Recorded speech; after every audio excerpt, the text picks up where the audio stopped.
Біздің база ең жақын елді мекеннен 120 шақырым жерде айдалада жайлаудың ортасында орналасқан. Бірақ соған қарамастан біздің базада свет жарық қаладағыдай жарқырап тұр.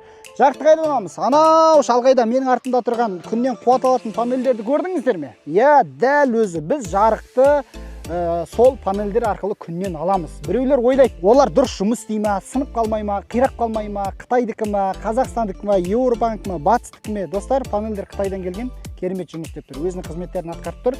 Бірақ оған жаңағы авариялық жағдайларға болып қалып жатса, сол үшін сақтандыру ретінде бізде дизельный генератор базада орналасқан. Егер де сіздің базаңыз шалғайда болса, қазір жарықсыз майшаммен отсаңыз, осындай күннен қуат алатын панельді орнатсаңыз болады, өте жақсы жұмыс істейді. Біз Монғолияға барғанбыз, Монғолияда көп адам кигіз үйдің үстіне қойып қойған осындай жарық күннен қуат алатын панельдерді. Өзіңіздің шаруашылығыңызға пайдаланыңыз. Сіздерде бар ма осындай панель? Міндетті түрде комментарийге өз ойларыңызды жаза кетіңіздер. Бар болса, қандай панельдерді қолданып отырсыздар? Сөйлеген Қараторғай, Далакент парақшасы сіздер үшін міндетті түрде мына видеоны жарықсыз отқан, шаруашылық ұстап отқан адамдарға жіберіңіздер.